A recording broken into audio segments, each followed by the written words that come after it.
혼자 있을 때는 그냥 가끔 피아노 치는 것 정도가 이제 취미 생활로 하고 있어요.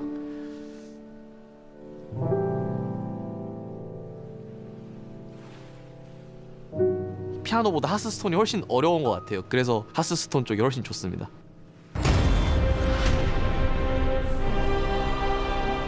처음에는 제가 직업을 갖기 위한 시험을 준비 중이었는데 그 시험에 대한 스트레스가 심하다 보니까 친구가 하스스톤을 소개시켜줘가지고, 그래서 원래 처음부터는 전혀 프로 될 생각이 없었고 취미로만 하고 있었는데,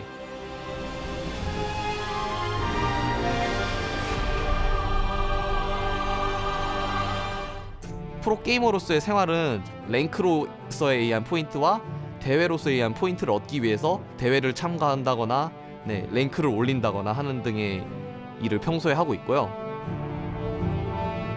네 번째 경기.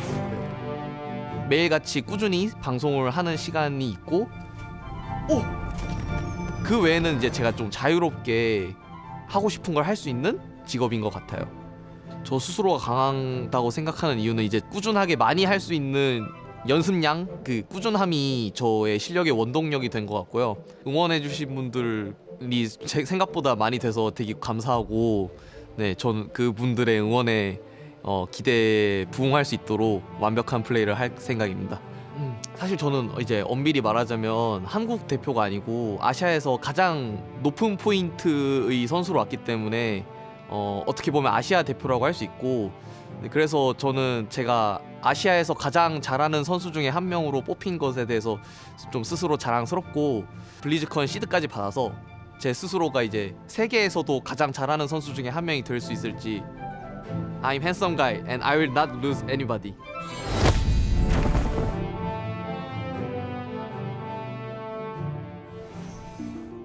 Welcome back to the Hearthstone Asia Pacific Winter Championships. We just crowned our first semi-finalist in Dione, and now it's time. The first finalist, sorry, in Dione. And now we're ready, almost ready, to crown our second one. I'm joined by D2. Oh, so much more action left, but already so much more action. It's been a really good night. Yeah, we're moving really quickly here and going to crown the second finalist. It doesn't seem like we've gone to the finals already, but yeah, this is actually the second semifinals between NaviOOT and Handsome Guy. Really good match for you coming up next between two very accomplished players. And it's not just the Hearthstone action. We'll also be unveiling a new card from the Old Gods set right after this match, so stay tuned. I know you guys have been waiting all weekend for that, and also to find out who is crowned the APAC Winter Champion. So much excitement, and we want to ask you guys, who do you think will win? You've got a lot of information. We've seen these guys a few times already. So get on Twitter, get on Facebook, hashtag Handsome Guy or hashtag NaviOOT, and of course, the hashtag HCT that you've been using all weekend to discuss what has been some amazing games of Hearthstone. We were just on the sidebar, ripping down the place, really trying to understand some of the intricacies of what have been some very high-level games. And now we're almost ready to find out who will be joining Dione in the final. Yeah, absolutely. And it looks like we're about ready to get into our introduction. So, Paul, take it away, I guess. Yep. Our first semi-finalist here will be NaviOOT from Australia. NaviOOT, pretty tough road to get here. Had to go through Matsoon, whose decks basically countered his, but found a way to get through. Extremely accomplished player, very good with his freeze mates. Let's see if he can win with his freeze mates going forward. He's only 2 wins away, remember, from winning the Asia Pacific Championship. You can just see from the look on his face, the situation's starting to get to him. He does look pressured. I think he's already surprised. You know, he had mentioned that Matsoon was his toughest challenge because he was against those decks that had already taken him down on day one. Wasn't enough to take him down in game 2, though. Has shown a really high-level, consistent play line throughout the tournament, but so is his opponent. It's going to be Handsome Guy from Korea. All right, here we go to take a look at Handsome Guy, the #1 points earner from the Asia Pacific region. That's how he got here. Has played well up to this point. In prior tournaments, I mean, he's known for someone who kind of cracked under the pressure and made mistakes, but not thus far this tournament. Can he win those last two matches to become the champion here and, you know, book his ticket to BlizzCon? And Handsome Guy's road to this tournament is unique. You know, there's been 24 representatives between the Winter Championships, and he is the unique one who didn't qualify through a true preliminary, but through those ladder points, through grinding. He has had that experience in Hearthstone Korea Masters. He does have stage experience. He's going to have to draw on all of that right now, D2, because this is, again, perhaps his biggest series in his Hearthstone career. Absolutely. Has several top 10 finishes, not just one, not just two, several top 10 finishes, including finishing #1 at one point on the Asia server. So very accomplished player ladder-wise. Will this be the first time that he gets his first major tournament win? And we'll be getting into the deck soon, but who do you think was going to win this one? You know, my heart is torn. I know exactly. I cast the Hearthstone Masters Korea, so be a big boost for the scene to see a Korean player, you know, a very proud esports country, finally finding a winner in a big international tournament after Dawn picked up a win in a smaller tournament last year. But also, you know, I've got my countryman NaviOOT literally from the same city of Perth, Western Australia, that I hold very dear. So I'm torn. From their play, who do you like? From their play and from their decks, I would say I have to give the edge to NaviOOT. I mean, NaviOOT said multiple times, I mean, even just talking to us, it's like, well, if I could just get past Monsoon, I'll be okay. If I could just get past Monsoon, I'll be okay. He said this multiple times today and even yesterday. So, I mean, now he's past Monsoon, so it's looking pretty good, at least from this vantage point. He's been playing down his chances, but I think there's cause to be optimistic. And I think the poll will also echo some of the popularity that we've seen from NaviOOT. Let's see. Actually, no. The Korean fans have also been representing. Consistently, we've seen NaviOOT, even in losing scenarios, finding the fan vote. We've seen a lot of tweets from his friends, from other people. They've really been charmed by this brash young Australian. This result, though, all even. And Handsome Guy, one of the favorites of the tournament, especially after his impressive performances on day one. We're getting a dead heat. And that's something to point out, too. I really like how, you know, some of these players have kind of built fan bases just in the course of this tournament. I mean, we saw Monsoon the first day. He was, you know, way behind that poll, but got a lot of support from the Japanese fans and surged ahead in the poll in the last game. I mean, it's only polls, right? It doesn't tell who wins, but it's really cool to see the fan support kind of shift as, you know, players gain fans. And it's just fun to talk about the personalities involved in this game. Again, we talked a bit about Handsome Guy, the fact that honestly, his claim to fame, and this is kind of a dubious one, is that very consistent ladder play. That's how he got to this tournament. That confirms that line of thinking. But he has been known to make those catastrophic mistakes under pressure in big tournaments. This is the biggest tournament of his career, so he's going to have to kind of get rid of that reputation with solid play that he's shown, it must be said. There's been few players, I would say, this tournament that you can't really point to a play and say, this looks like a mistake. We've got analysts like yourself, like Kibler, who understand the game on a high level, and people have just been making some sequencing errors. For example, Ping Ping Ho, specifically on the Murloc Paladin, we had a couple of head scratches. I'd have to say, Handsome Guy and NaviOOT, two players who I think, even though they've dropped games, have played at a really, really high, consistent level. Exactly. And like you mentioned, I mean, Handsome Guy has played in some tournaments, but if he wins here, everyone's going to forget about that, right? This will basically make people forget, you know, those basically mistakes from earlier on. The light well comes to mind, something we can talk about. But it looks like we have our decks and our bans coming in. The Warrior was banned from NaviOOT by Handsome Guy, and Handsome Guy's Druid banned by NaviOOT. Not, you know, not a surprise at all. NaviOOT said out loud, I mean, my strategy is to ban the Druid, so nothing too surprising. We have the Mage, Warlock, and Warrior for Handsome Guy, and the Druid, Mage, and Warlock for NaviOOT. So pretty much as expected, I would say. So the bans, as expected then, you take away, I mean, as you said, is it surprising that someone says, I'm looking to ban Druid, then bans Druid? Because we've seen next level ban and pick choices this tournament. Are you surprised? Does it make sense given the archetypes they've brought? Yeah, definitely. And we mentioned this before. Really the only time that Warrior has gotten punished was when Monsoon went against Ping Ping Ho, and his lineup was specifically tailored toward that. So that's kind of a unique situation in that situation, right? So for Handsome Guy to say, you know what, this Warrior is probably going to pick up a win here, it makes all the sense in the world to say, you know what, I'll just ban it. It's not going to pick up that win if it's banned. Let's move away from the classes. And I've talked about Handsome Guy. I want to talk a bit about NaviOOT because, you know, both of us from Perth, bit of a sleepy town, the most isolated capital city in the world on Western Australian soil. The big takeaway I have is that, you know, I once forged an esports career. It was a long time ago in a kind of fledgling esports landscape. But the one thing I can say about Perth is not a lot of esports heroes for the fans out there in Western Australia. Big issue I found is that when I first joined the team, we were talking to sponsorship. We wanted to play in national competitions. First thing the sponsor said was to kick me. And that wasn't because I was a bad player. That was arguably a secondary reason. But the big issue was that because it's so isolated, it's very expensive for travel, even around Australia, let alone internationally. Big trip here from Western Australia all the way to America. Unique opportunity, even given the relatively small size of the Hearthstone industry in Australia. he's really, I think, making some dreams here and also with the fan base, because there's so much to like about NaviOOT. It's a good-looking guy. He's been playing very well. He's going to have the male and female fans, and he's also coming from a country like Australia, the esports infrastructure not quite there. Well, he is quite dreamy, I'll give you that. And it looks like we're finally getting into game one. Talkstone is over. We're going into the match, and we're going to have a really good match, in my opinion. Looks like NaviOOT is showing a bit of nerves here, trying to calm himself down. Same thing with Handsome Guy. We'll see how this plays out. Looks like he's got that serious look on his face, Handsome Guy. He comes in the favorite. He's going to load up. It's going to be Handsome Guy for Korea. He's piloting the Warrior, and NaviOOT, he's moved away from the Mage, at least on this final day of competition for now. He's leading with the Warlock. Exactly, and this is the Reno Warlock from NaviOOT. Has the Draxus in here as well, which is pretty key in certain matchups. Meanwhile, for Handsome Guy has the Patron Warrior, so not as good. This is a matchup that is definitely favored for the Reno lock. I mean, we've had some disagreements in the past. I mean, people like Soddle, who casted the Americas and the Europe Championships. You know, he made. Sorry, you have a point to make. The question I have for you is, we see very early into the Finley Mergleton.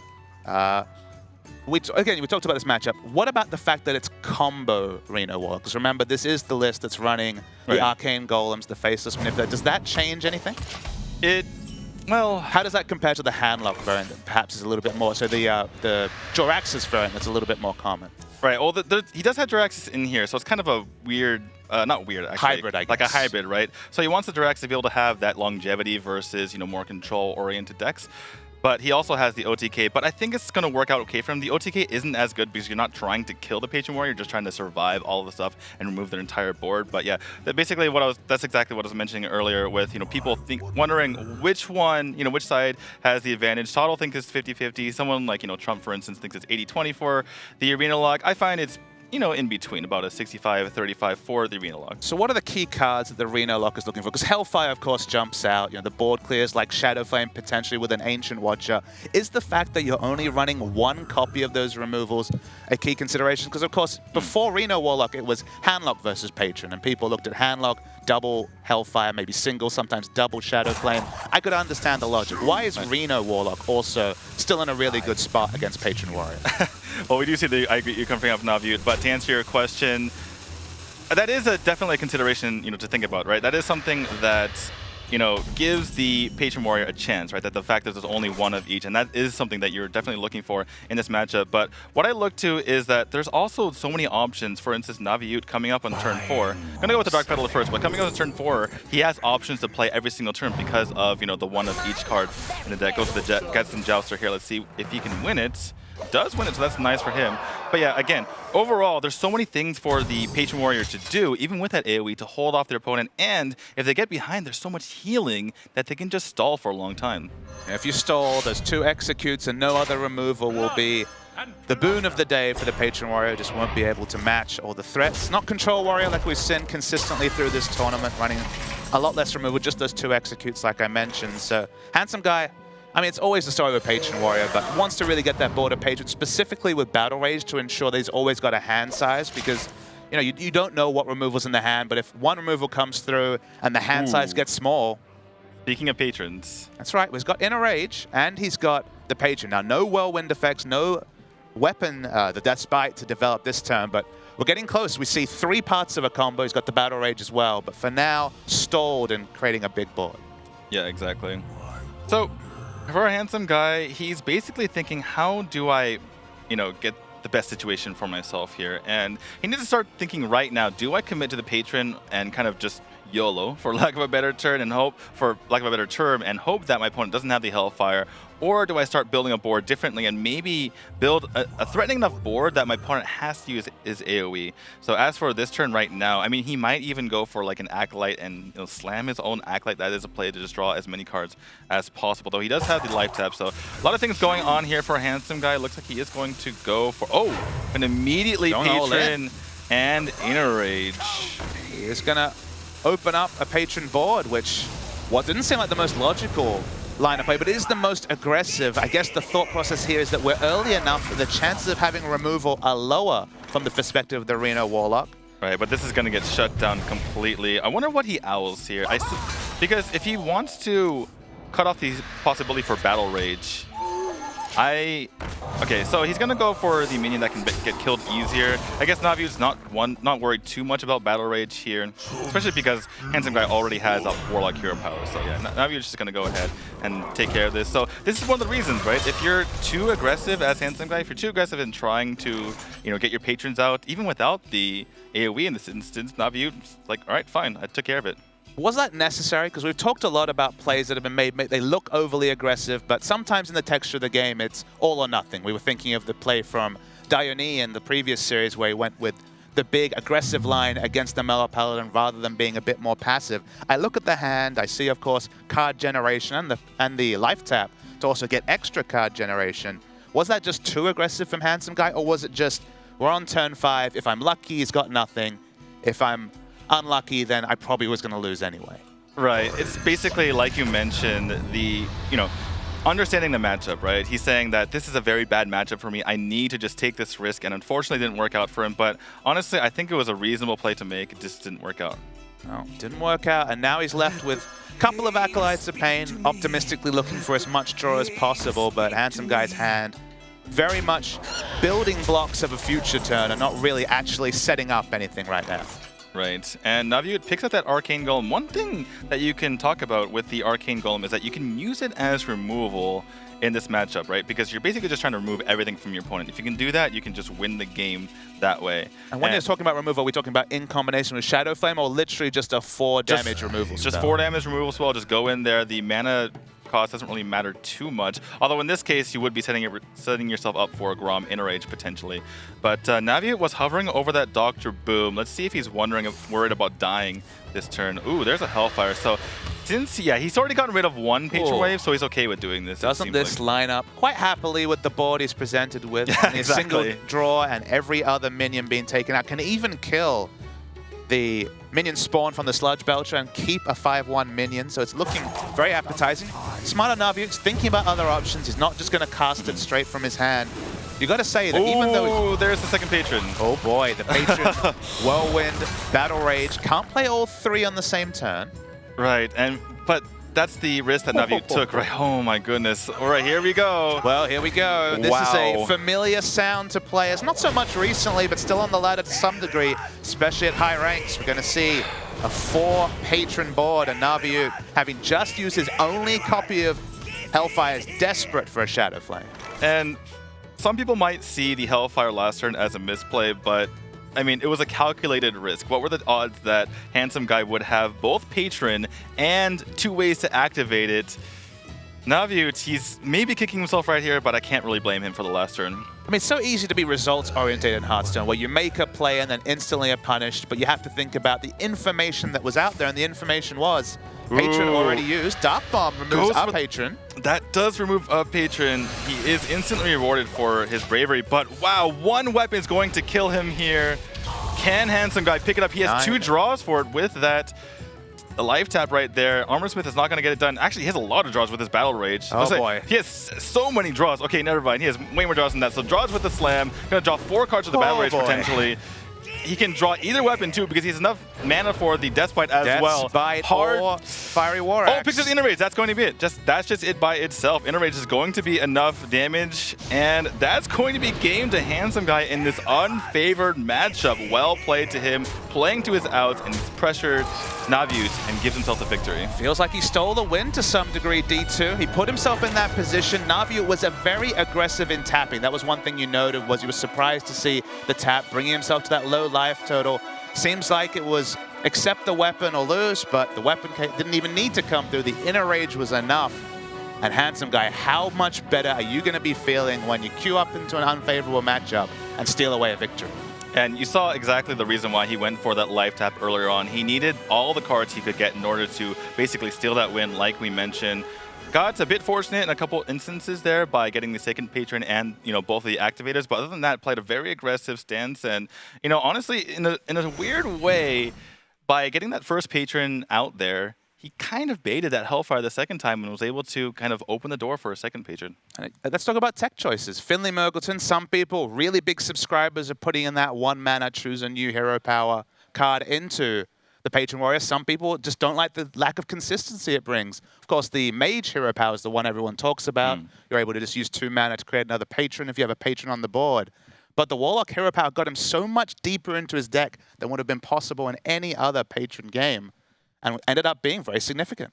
Yeah, absolutely. That Finley Murgleton was huge for him.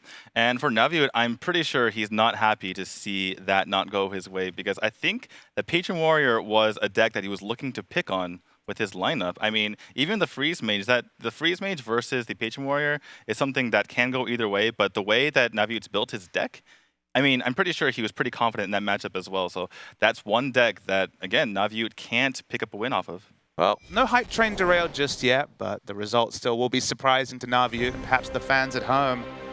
1 game in only, still in the midst of a best-of-5, a semi-final to find out who will face Dione in the APAC Winter Final. Got to find a win with all 3 of his decks here, NaviOOT. As you mentioned, Patron Warrior now off the board for Dione. Waiting to get into game. See if it goes to the line. Freeze Mage makes some semblance of sense to be, if he's going to change decks, given that's his comfort deck. And we talked about how he looked a little bit uncomfortable. Maybe it's time to go to pure comfort, because his ordering on Freeze Mage, even when he hasn't picked up victories, has looked outstanding. Right. I mean, basically he's going against either the Freeze Mage or the Zoo of Handsome Guys. So if he was comfortable with going Freeze Mage versus Freeze Mage, then maybe. But looks like he is going to take a risk. Go for the Druid here. So good call by NaviOOT, gets the favorite matchup. And we'll see how this plays out. Keeps the Keeper of the Grove, obviously, for that, value on the Doomsayer. I mean, in this matchup, I haven't seen many situations where the Mage has won without getting the Frost Nova Doomsayer to go off. We have seen a Druid lose this matchup earlier today, so... It was but that was a Handsome Guy going very aggressive and ended up working. Or it wasn't Handsome Guy, was it? It was, Dahilni? I believe it was Dione from memory that pulled it off, but that felt like UCCU maybe offering him too much time. It does happen. Again, it's not Control Warrior versus Freeze Mage that, of course, NaviOOT only knows too well is nigh on an unwinnable matchup from the perspective of the Freeze Mage. Well, pretty good hand, I would say, for NaviOOT. Has threats for days, really. Even has that Loatheb to his name and the card draw or the healing from the Ancient of Lore. And I expect NaviOOT to just, silence this right off. Even though, there wasn't any Frost Nova used, you don't have too much commit to the board. It's much better than doing nothing. Handsome Guy tries to get out the earliest Doomsayer possible. Of course, wasn't interested in comboing it with the Frost Nova, but finds the instant silence. Also another Keeper of the Grove in the hand, so... In terms of answers, Loatheb, double Keeper of the Grove, feeling pretty good when it comes to answers for the Freeze Mage's attempts at removal from the perspective of NaviOOT. I wonder if we're going to see a Druid Claw charge mode. Oh, I love it. I love this. The aggression right away. Not going to just sit back and go into bear form. Cat is for fight, Papa Smoothie. Yeah, that's very clear. And what about the Shade? I mean, doesn't seem like there's any real strong incentive to keep it stealth. Exactly. I would like to see it go as well. I mean, there's obviously no silence in the Freeze Mage. You have to use actual burn to kill that thing. And there is another Keeper anyway, so there's no Frost Nova Doomsayer coming out. I mean, if there's a Blizzard, then your Shade can't attack anyway. So, yeah, just go in there. Handsome Guy at 21 health. Doesn't feel too good. He's going to slam down Emperor Thaurissan. 8 damage facing him on the board. Doesn't have to worry about lethal in the near future. No swipe. There's a swipe. The caster curse right there. There was no swipe, then there suddenly was one, so now doesn't even have to use the minions and keep pushing damage. Could easily be 10 damage to the face, plus the removal on this Emperor Thaurissan this turn. Yeah, absolutely. I think he will use this swipe because using the Keeper, it prevents you from having the Keeper for the second Doomsayer coming out. So yeah, just gonna go for that. I do like it. Nice ordering, draws first. NaviOOT shaking his head. He's like, how come I can't get this luck in other games, right? He's getting the Ancient of Lore twice. So, I mean, where was this draw for NaviOOT earlier? But, I mean, it's a pretty good time to have it right now, I would say. I mean, the shake of the head is probably still in reference to the loss in the previous game. Right. He was feeling very favored. You don't shake off a loss like that too easily. Yeah, he was thinking maybe I could get the, basically a normal draw in the first game, normal draw in the second game. But I mean, there's also a secondary chance where, again, NaviOOT has been public in saying not a fan of the Druid class. He is, of course, have Freeze Mage close to his heart, so he's doing Druid things to a Freeze Mage. So maybe that's just one of his, like, I'm being dirty here, just taking down that Freeze Mage. Not cathartic as it is for some players. That is true. Maybe he just feels bad for the Freeze Mage. Feels bad, man. Yeah, he's just hitting himself in the face in this situation. But so he's role-playing a Freeze Mage in this story. Basically. Well, knows the class well, as we're looking for Handsome Guy. Of course, had the Thorison discounts on a lot of the hand, can set up Ice Barrier, Ice Block, but does feel like he's staving off the inevitable to some degree. Any line of play that really jumps out to you, or is it just a secret turn? I mean, he could go for the Frost Nova just to heal himself for a bit here. Basically, you're healing for 10 by doing so, but isn't going to go for it. Going to go for the Ice Barrier instead. And that means he's going up to 19 health, essentially. NaviOOT's immediately going to check to see what that is so he can maybe pop a potential Ice Block. 13 effective health, can continue to develop the board. Knows that if he takes out the Mad Scientist, it's going to be one of either secret. We haven't seen both of the Ice Barriers used just yet. Has so many options. Look at that, double Ancient of Law. Maybe wants to save one of those for healing, but doesn't look like the game is going to go long enough for that to be a relevant factor. Could even draw with as a Drake. Loatheb is also a consideration, given he's coming into turn 8 with cost reduction, so it could be Flame Strike and then some, which we know, of course, is in the hand. Right. What jumps out to you? Well, that's the thing. There's so many options, right? And NaviOOT's sitting here with the not like this expression, but I mean, he's definitely in a good position. He knows that. He just wants to make sure that there's no way he can lose this game because he's so far ahead, he'll be kicking himself forever if he loses this. So he's basically thinking, what is the absolute best thing, one which I cannot lose? And it looks like he's decided that is going to be the Keeper, interestingly enough. Does seem like a surprise. We talked about the fact that holding on to Keeper is the ultimate answer to Doomsayer, but he's just deciding to extend the board as much as possible. Leaves up the 2-2, goes to face, now 9 health, no secret developed. Of course, outside chance that there was no Ice Block in hand and it could just been lethal next turn, but Ice Block and Blizzard are playable this turn. Absolutely. So Handsome Guy, let's see if he does decide to go for that. I mean, Blizzard, a pretty nice tool here. You can soften up for the Flame Strike the very next turn. Now, another line of play, interestingly. You go for the Flame Strike as well. Exactly. Actually, yeah. Hit into the Shade of Naxxramas, Flame Strike, and you can still develop the Ice Block, yeah. but you are allowing a random minion to come on the board, which can sometimes throw things off. So maybe the insurance approach is the safest one, especially in a semi-final and a potential path to BlizzCon with the winner of a couple of sets. Absolutely. And for Handsome Guy, the only problem with that, well, the thing is, Handsome Guy knows that there's no, force nature. That would have been a way to, develop some more damage onto Handsome Guy. It looks like, so NaviOOT's kind of giving the approval nod there, knowing that there's probably going to be Flame Strike, and there is going to be a 2-drop coming out of here. Ooh, it is actually an egg. So for Handsome Guy, he probably is somewhat happy to see that, at least for now, but in the future, oh, there's a Dr. Boom. Loatheb also in the hand. Nerubian Egg, interestingly though, we're expecting double Blizzard in this lip. Blizzard definitely doesn't interact very well with the Nerubian Egg. As Not it will at all. pop out the 4/4 minion, the Nerubian. Dr. Boom slammed down. Okay, reaching for Archmage. Yeah, Archmage Antonidas will be pretty powerful here. And this is a pretty good read by Handsome Guy, honestly, because there would have been a pop of the Ice Block if there was damage in NaviOOT's hand right now. And he's just going to go ahead and freeze the entire board. And if if the Antonidas can get multiple turns to develop fireballs, that could be the one way Handsome Guy wins this game. Both silences dead as well. Very instantly goes for Loatheb. Worth noting they did have as a Drake in Living Roots, but probably didn't want to draw into something that wasn't going to come through. So will be the potential for at least one more fireball this turn. The direct damage is going to start adding up. That second Frost Nova is absolutely huge for Handsome Guy because NaviOOT wanted to be able to, wow, and you look see at NaviOOT on your screen. He is not happy to see it. Okay, well, NaviOOT's going to need to find a way to take out this Antonidas. A Wrath would be able to do it. There's a Force of Nature, but he can only fit 2 on the board right now. Oh, boy. So he can use, I'm listening.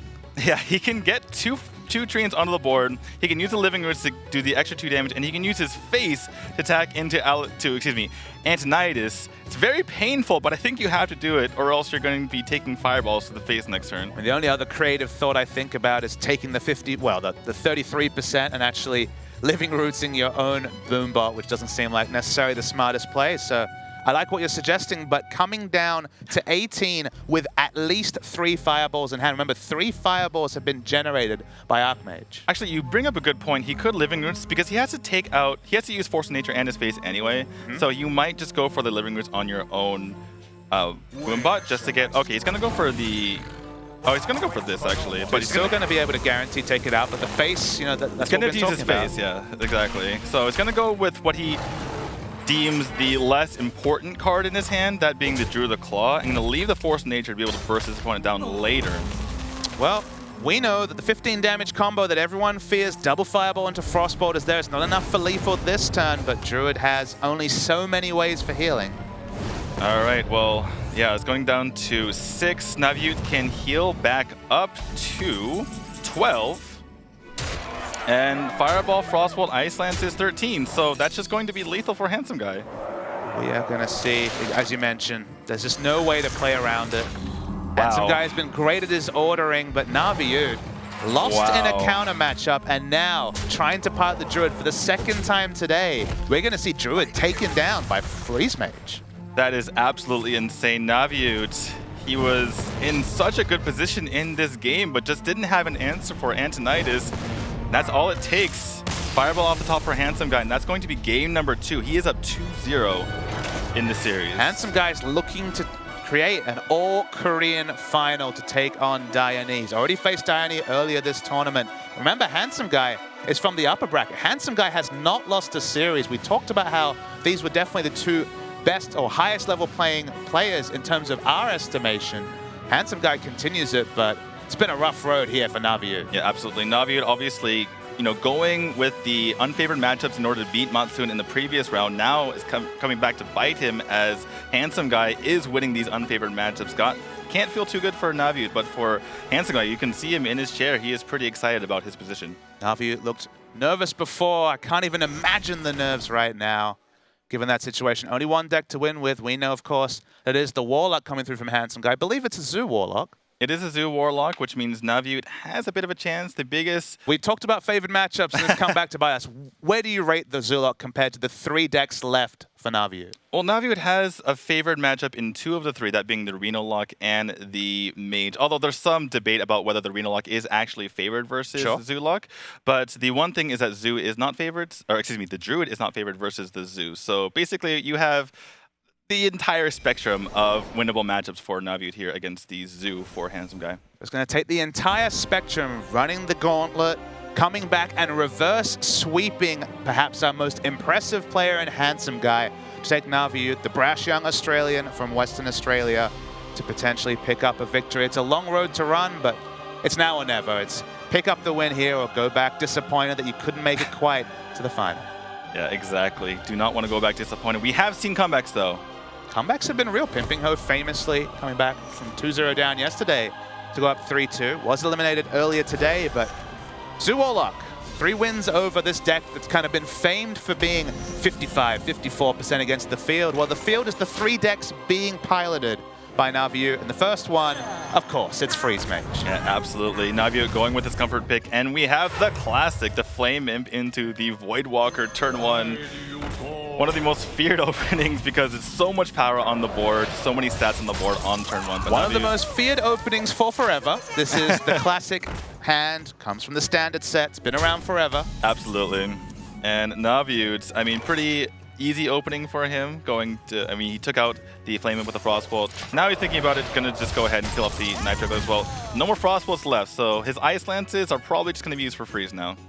Yep, as you mentioned, that's got some significant ramifications in terms of face damage in later turns, but no time to think about that. We had lots of snowball minions that had to be removed. Looking at the Discover, obviously Flame Imp represents the most damage and the biggest body, but you never want to take too much damage to yourself against the Freeze Mage. This is a very interesting turn because he could have gone for the Imp King boss, which is notoriously difficult to deal with, but noticing that he just saw 2 Frostbolts, I kind of like this because he can get so much power onto the board, and it's going into NaviOOT's turn 4, which means he can't go into Frost Nova Doomsayer. I mean, there aren't many criticisms for Imp Game Boss, but one word you might level at it is slow. It is a 2-4 buddy. A lot of its value is through trading, and how much minion trading are you going to be doing as Zoo Walk against Freeze Mage? Probably a minimal amount, so maybe just astute to go by what seems like a standard 3-mana drop using all your mana and moving towards this effectively high-impact play. You put 5-4 stat on the board compared to the 2-4 of the Imp Game Boss. Absolutely, just getting as much power onto the board as possible. NaviOOT was going to go with the double Mad Scientist, but upon picking up double Doomsayer, maybe he goes for that just to slow down Handsome Guy here. But instead, he's just going to go for the Mad Scientist and Ping here. Well, it's not going to remove any damage from the board, so still 6 power from Handsome Guy. Argus is looking Pretty juicy as well. Right. Many options here for Handsome Guy. Could just go for that implosion early on while he has the chance to do so. You don't always get to use that implosion, so maybe just, you know, casually roll a 4, get some power onto the board, and, you know, start wailing at the face here. I mean, one thing we can look at from NaviOOT is he's got double Doomsayer, which represents, you know, effectively 14 health worth of guaranteeing a board clear, and with that, short of an Ironbeak Owl, going to be no way for Handsome Guy to dig through that. So maybe just looking for him to develop as big a board as possible, and then don't even need the Frost Nova, just go for the double Doomsayer play. But that's a future turn. For now, Handsome Guy mulling over his options. Defender Vargas uses all the mana and makes the board more resolute against some of the board clears that will come in future turns. The aggression is real from Handsome Guy. Could have got a pretty clean trade with that Voidwalker, but says, nope, this 2 damage is going to face. One thing to think about with that implosion is that he could fill up his own board, which would be kind of bad, actually, for Handsome Guy's sake. So, I talked about the double Doomsayer play. Not going to be happening here. Again, taking his time. Again, inviting damage. Now, Frost Armor will answer a lot of that. I like the patience by NaviOOT. I mean, he could have gone double Doomsayer earlier, but he might need both of these Doomsayers to hold off this Warlock. And, you know, just going slow, making sure he takes out that Flame Imp. There could have been some counterplay in order to, you know, go against the double Mad Scientist, but now he's setting up a perfect situation where he guarantees both ice barriers coming out of his deck. Just looking at some of the tweets coming in, using the hashtag HCT. Get out there, guys, and talk about this semi-final. A lot of Australian fans clearly rooting for NaviOOT. Handsome Guy in full control, though, at 2-0 up.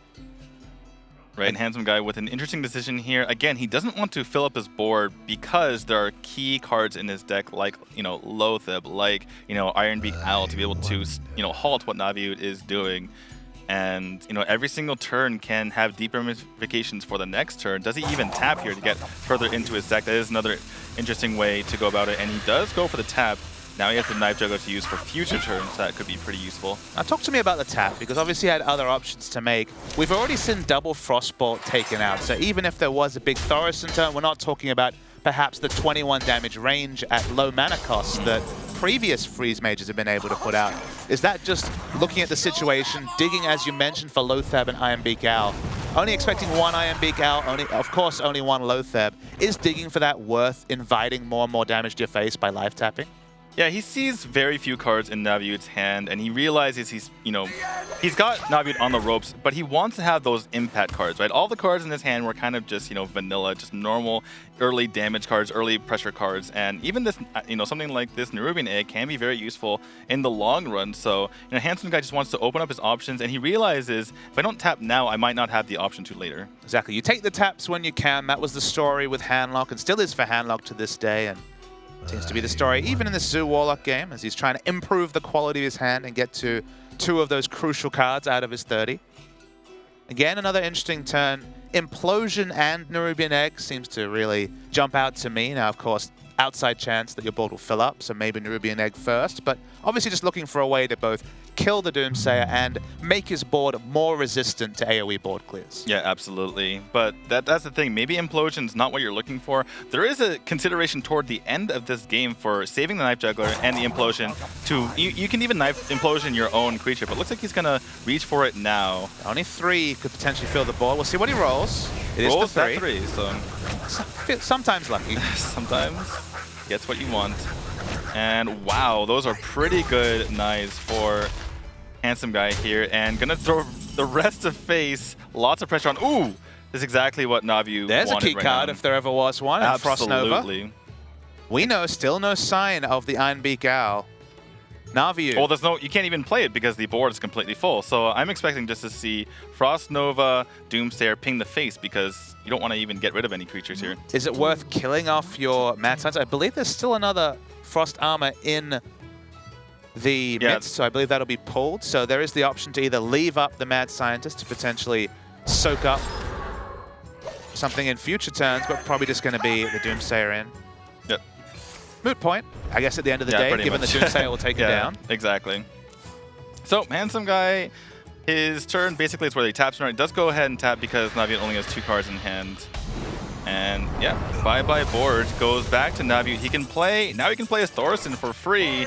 No way to kill it on the side of Handsome Guy, and this is what NaviOOT's been looking for. D2 is the comeback reel. Remember, we can look back to that previous turn. There were other ways to play that would have not filled up the board. We know in the end it would have been a moot point. The Frost Nova Doomsayer would have been enough, but now Pyroblast available online next turn. No way to kill him even if he taps this turn. Handsome Guy, only 15 damage is the output. With now 2 secrets developed. Just with the Pyroblast, you have to feel it. There's so many cards NaviOOT can draw in to ice this game. Exactly, and you don't really see Mal'Ganis in this kind of deck anymore. So NaviOOT, I mean, he has several turns. All right, Handsome Guy with an interesting decision here. Could go for the Power Overwhelming, does go for it. And yeah, just gonna go with the Doom Guard right away. Throws away the Power Overwhelming in the process. Gonna kill off this Thorson. And could we just see a power? Yeah, just gonna go right to the face. Here we go. 10 damage. Only 4 more taps, only 3 more taps for you, Handsome Guy. I can just ping you in the face the entire time. And with the deck that NaviOOT is running, there's a lot of burns. So he's banking on the fact that he can just pick up the burn in the next few turns. And the Blizzard's looking pretty damn strong as well. He has access to that at 5 mana, just looking obviously for more direct damage. Fireball would guarantee lethal over 2 turns. Absolutely, and he has stall for at least the next couple of turns. There's the Acolyte, gonna immediately play on the field. Springs it onto the board. Exactly, pings it, going to play the Frost Nova. Let's see what his draw is. Ice Lance is pretty interesting. And does he kill off the Doomguard here? I guess not. Oh, he's holding on to that for a future turn. Remember, both Frostbolts are down from earlier turns. Ooh. Oh boy. All right, we got a few Wind Furies here, a few taunts, no Defined Shields, which is actually really good for NaviOOT. No Defined Shields at all, which means his Blizzard will just kill him right off. There's another full board. Ice Block guarantees a future turn. Ooh, Arcane Intellect. Draw into draw. He can play that and the Blizzard on this turn as well. Maybe he wants to fit in a ping, though. He could value the ping more. Yeah, I think he's going to value the ping more than the card draw. He can just draw next turn. It's not a big deal.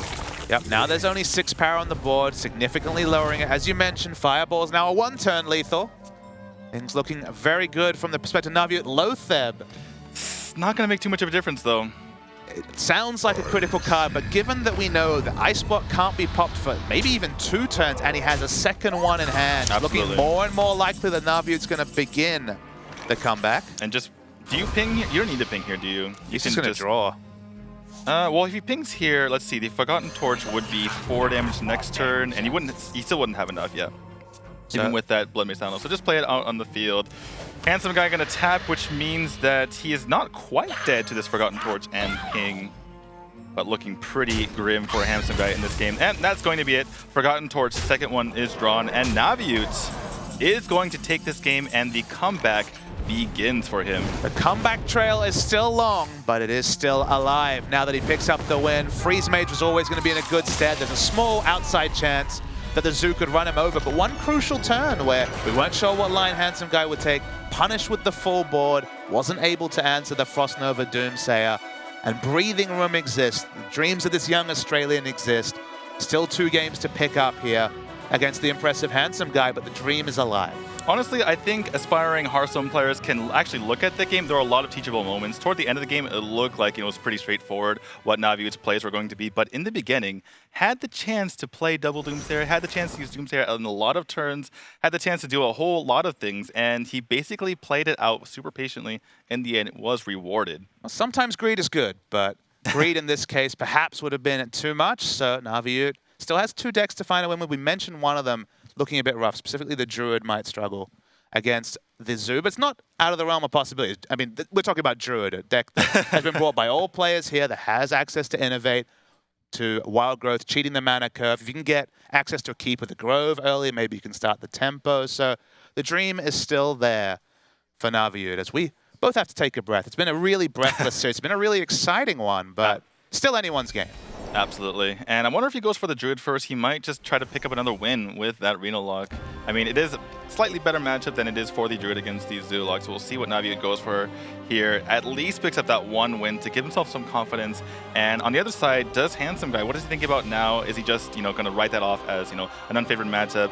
How focused is he? We'll find out in this game number 4. You can see there's been a real pressure seesaw D2, as you can see that NaviOOT suddenly looks steady. You know, he was very stressed in the early game. Speaking of ramp, there's some ramp, but nothing to ramp into just yet. Dr. Boom in future turns. Dr. Boom is a card you could potentially ramp into in certain situations, but pretty good hand for Handsome Guy as well. So while NaviOOT is getting his ramp on, it's going to take quite a bit of damage. The Wild Growth going to be looking for a 4-drop to play next turn as NaviOOT, but I have to say, if NaviOOT can pick up the win and force it to a Game 5, that's when, for the first time this tournament, the pressure is going to be on Handsome Guy, a player who has until now consistently struggled under the intense light of pressure. We talked about a 4-drop. There is that's the piloted Shredder. Things are starting to get there for NaviOOT. Absolutely, and that's a really good thing that you brought up there for a Handsome Guy. I mean, he's basically been able to play, you know, pressureless the entire time, and that's when, you know, his best play comes out. Basically like playing the ladder, but, you know, if the pressure mounts, will he buckle under it? That was a very good draw from NaviOOT. They're able to get that Paladin Shredder, and now he can innervate Dr. Boom next turn. Wow. Very early Dr. Boom. I believe we had turn 4 Dr. Boom, if I do the math correctly, coming through. It is very correct. Caster math is on point right now. Oh boy, I hope we don't have any more Paladin games. Okay, we don't this series, so we don't have to be there like TJ and Frodan noting it down. Absolutely. And Handsome Guy with an interesting decision here. He can go for the Mortal Coil and, you know, help to take out this Shredder, but not going to go for it. Just going to go with the Shadow Boxer. Shadow Boxer is kind of nice. That is nice for NaviOOT, I would say, because now the Imp King boss can't take it out too easily. So pretty decent situation for NaviOOT here. Yeah, just instantly going for that Dr. Boom. Let's see if he gets greedy with taking out the Dark Peddler or the Flame Imp. And goes for the Dark Peddler. Very greedy play from NaviOOT, kind of his signature style, and I like it here. Well, you say it's his signature style. He was rewarded by not being greedy in the previous game as Freeze Mage. Now changes deck and suddenly feels enough room to be greedy. I guess you could say that when we saw him play Druid earlier in the series, he was on the greedier side and ended up being punished by Handsome Guy's Freeze Mage, but Dr. Boom comes out early, and one thing you can say about Warlock is that unless we're, Zoo Warlock specifically, unless we're seeing Power Overwhelming, going to have a hell of a time dealing with Dr. Boom. Speaking of Power Overwhelming, do you go for the Dark Peddler here to take that out, or do you go for the Implosion? I mean, even if you use the Implosion here, no guarantees. You have to throw your minions into it as well. Let's see what it rolls for. Rolls for 2! Oh. That is very painful. Not even going to take it out, going to actually opt to take out the Shadow Boxer on the field instead. Talk to me about that. That seems weird to me. Still, of course, had 5 power to take down Dr. Boom. Why did he decide to leave it up? That seems like a real curious decision. Again, just the greed coming out, realizing that if he doesn't play greedy, then he's not going to win. Seeing that NaviOOT went from Wild Growth into the Paladin Shredder into the Dr. Boom, Handsome Guy realizes he's in a deficit and needed to just go for the greedy play and gets punished by the swipe. And NaviOOT's in an amazing spot right now. I just love watching these side cams. Of course, the field, the Hearthstone board is very important, but how much has changed in the expressions of these players? NaviOOT just a couple of seconds ago, looking to the side, smiling, feeling the momentum coming back his way. Handsome Guy sullen, looking a lot more serious after what was looking like icing out a quick series, suddenly going sideways. Absolutely true. NaviOOT was pretty, you know, he had a lot of nerves going into this particular game, and now looking great. Even though Handsome Guy is putting up a bit of a fight here, NaviOOT has so many options as Look at the health total as well. The Warlock's down to 12 health with a 7 health minion still there. Oh my goodness. Sorry for cutting you off there. Sometimes lucky. Sometimes lucky. Can choose to push an extra 7 damage if he charges into. I like it. Let's just do it. 7 damage to face. I mean, you're cutting off the card draw. How are you going to die if your opponent has no cards to kill you with, right? Well, it's looking very unlikely. Very, very unlikely with the health totals. And are we going to see a concede here from Handsome Guy, or is he going to fight the good fight? Well, let's see what he finds first. Looking very likely. Nope. Gormok not it. Yeah, Gormok not going to be it. And NaviOOT picks up a huge win in this series, brings it back to 2-2, and now he only has to win with his Reno lock against the Zoo lock to complete the reverse sweep. D2, let me tell you a history lesson, because back at the ANZ preliminaries, the road to this particular tournament for NaviOOT was a super intriguing one. Lost the first game of the series, going into the lower bracket, went 2-0 up in 2 series, and then almost was reverse swept. Went from 2-0 to 2-2, then iced out the series. In the grand final, against the opponent he lost to in the first game and first round of the qualifier, went down 2-0, then reverse swept. So this is certainly familiar territory. 2-2 seems to be the name of the game for NaviOOT. In all 3 games, went out to ice the series 3-2. And Handsome Guy, that fire, the fireside gatherings, the fire in the room is really starting to heat up for a player who has always struggled under the limelight. Absolutely. And we see the poll here, NaviOOT with a ton of support. It was 50-50 at the start of the series. Definitely. And NaviOOT, I mean, what would you put that out? 75% here? The momentum, I mean, it looks more like 80% to me, which is starting to get one-sided. The fans have been all over. We've seen so many tweets using the hashtag HCT on Twitter and also responding on Facebook for what is a massive series. We already know Dione will be in the final. Will it be the Australian NaviOOT, or will it be his Korean brethren in Handsome Guy? We're going to find out very shortly, and I'm super excited. Just look at the classes. What are the classes left, and what do you like about it in this final match? Yeah, so it's going to be the Arena log here for NaviOOT. It's going to be the Zoo log here for Handsome Guy. And this is a matchup that a lot of, pros and a lot of experts are kind of split on which has the edge. I would say that the Arena log does have the edge here, but we're going to have to find out to see who can take it in this most important of matches, who will go to the finals to face off against Dione and take the APAC Championship potentially. Ladies and gentlemen, this is the 5th game of our second semi-final of the Asia Pacific Winter Championships for Hearthstone. This is where it's all at. One player going to be going to the grand final, the other one going to be going home devastated.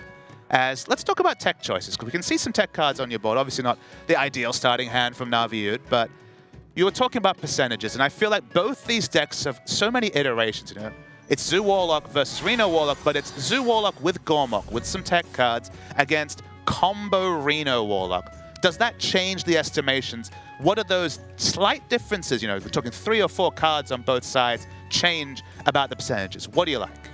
Well, the fact that it's combo Reno, as we see no abusive charge in play on turn 1, interestingly enough, maybe worried about that Mortal Coil. But yeah, I mean, having those pieces can allow you to just use them as removal. There's typically a bit more removal in the OTK Arena log just so you can set up that combo in the end. But yeah, overall, having one of each card in the deck, which means you need to use each piece very carefully as NaviOOT. And for Handsome Guy, you need to do your best to play around those board wipes. But he needs to extend to the board to get Gormok value, which is interesting. So both players are going to be fighting against their inclinations. One thing I understand is the reason, because of course the Arcane Golem combo variant of Arena Warlock was definitely a later development. It wasn't the standard list. It felt to me like this list came up primarily to give this deck a finisher in more control matchups. This is certainly not a control matchup. It's a bit different. So as you mentioned, can be used for that board clear. Speaking of board clear, Demon Wrath comes into the hand, so some answers, but not everything is going to be activatable when there's demons on both sides. Yeah, absolutely. And Demon Wrath not going to be too useful right here, and NaviOOT is thinking about what he should do here.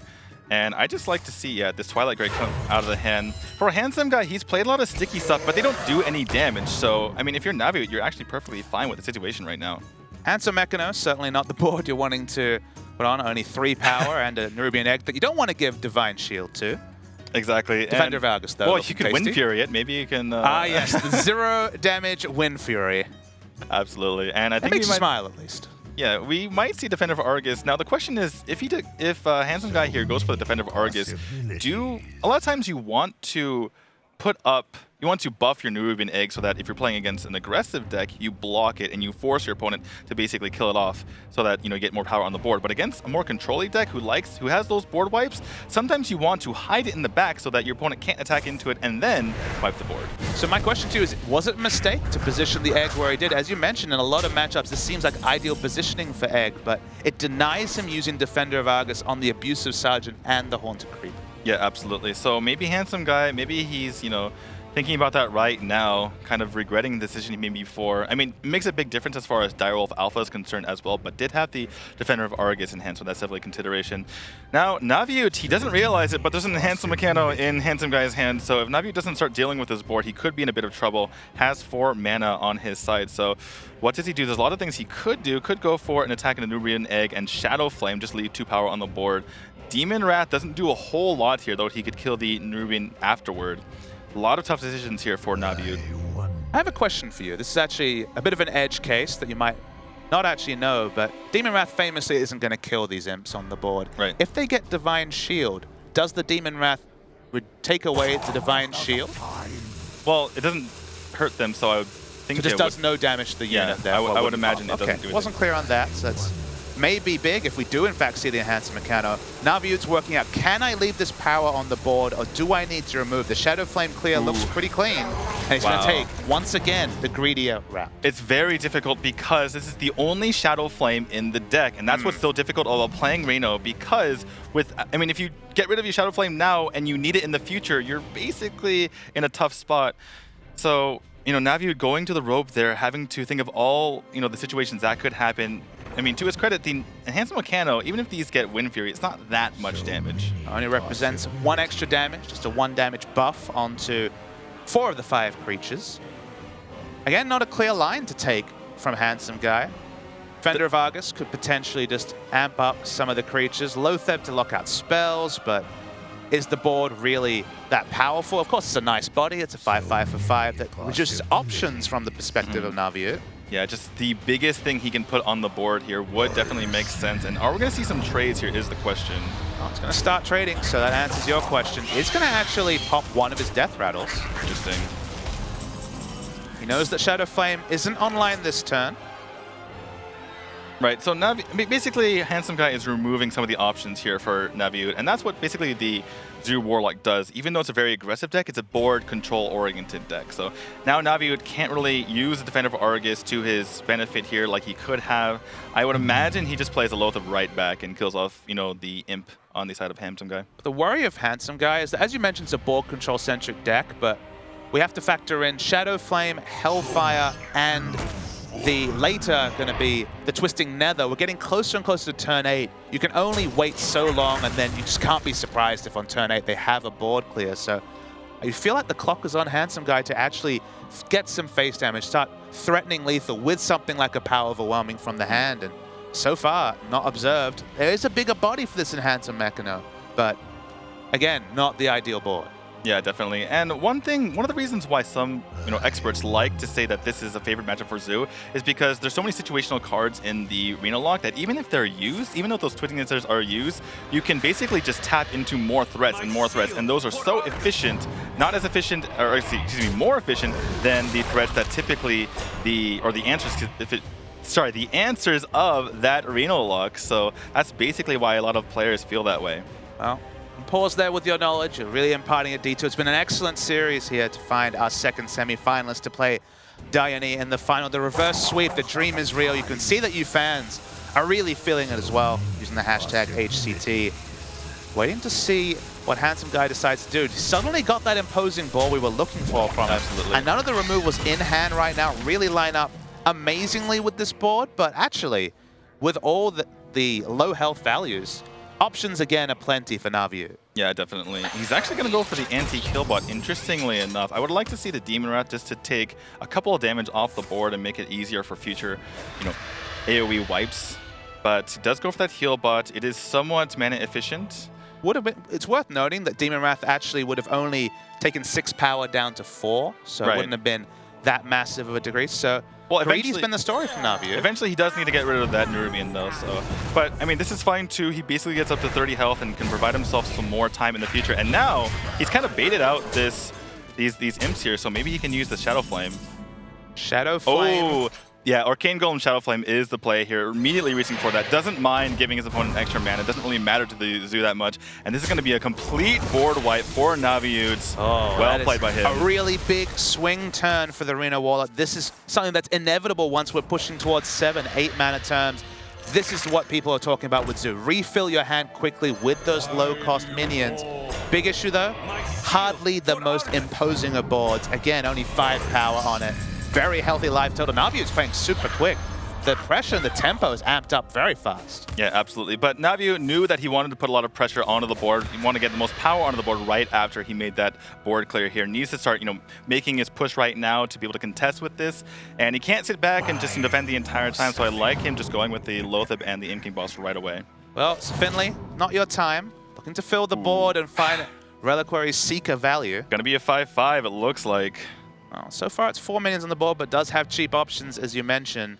Considering his options with trade, now of course he needs to play all the minions before going through with actions if he is to play the Reliquary Seeker this time. Although, no, it will stay alive if he decides to kill the Imp Gang boss. He could go for an Hansel Mechano here instead, just to make everything powerful, but this is pretty powerful as well. Here we go. Hansel Mechano, created by the Dark Peddler. This is why Dark Peddler can be so powerful. Not a card you usually put in your deck, the Reliquary Seeker, but right now it is super impressive. But was this the turn for it? You mentioned would have had access to 4 mana, could have got Wind Fury or other buffs onto a big board. Not going to be punished by anything, and looking short of removals once again. At this point, Demon Wrath kills Abusive Sergeant, the Dark Peddler, the Nerubian Egg, which actually increases power on the board. It doesn't really achieve a lot. Right, well, it does clear a decent amount of stuff here, that Demon Wrath, and I would like to see something maybe from NaviOOT go with the Demon Wrath and maybe Faceless, the Nerubian that comes out, just to get some sort of power on the board. How about, well, he's decided to tap, but he could have, of course, Faceless the Loatheb and then had 2 6/6 taunts. Oh, well, he is going for it, and instead of the 6/6s, he's going for the 5/5s. Just gets a, a nice board presence right here instead of committing to that Demon Wrath and, potentially making his opponent's board slightly bigger. I suppose it wouldn't erase the 1/3 and the 2/3, so yeah, it doesn't do enough. This is perfectly fine here from NaviOOT. The pressure is on, though. Is this going to be double Yes. Handsome Mechano? It could be. Oh, boy. This could be lethal right here, honestly, if the buffs go correctly. Yeah, the Reliquary Seeker picking up the Wind Fury would be massive. Oh, We're going to see goodness. the board. What are we going to see here? We could see many Wind Furies here. The commencement's over. Look at some of this. We've got Divine Shield onto the Reliquary Seeker, but crucially it was double Divine Shield, so no Wind Fury on that card. Right, but how much damage is Power Overwhelming? It is a ton. So he can Power Overwhelming the left side, and that is going to be The egg will be doing 10 damage because it still has Wind Fury active. Right, but I think the Defender of Argus does even more damage, so he could... Well, it doesn't really matter. So he's going to go 10 to the face, 11, 12, 13. So a lot of damage here, just going to push as hard as he possibly can.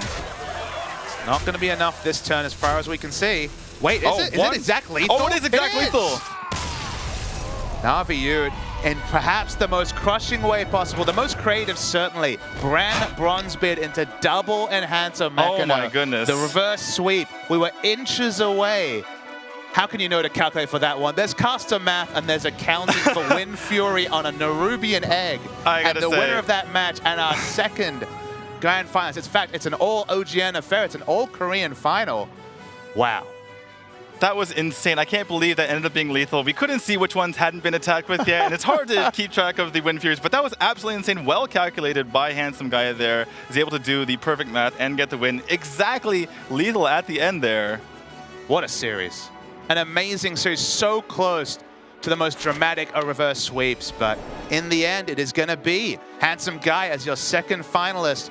Korean Esports was looking for a level up, specifically in the Hearthstone world. Well, they're going to have a Hearthstone Winter APAC champion. The only question is, who will it be? As we'll find out in our grand final. But before then, let's pass it over to Doe, who's standing fireside with our winner. It's Handsome Guy.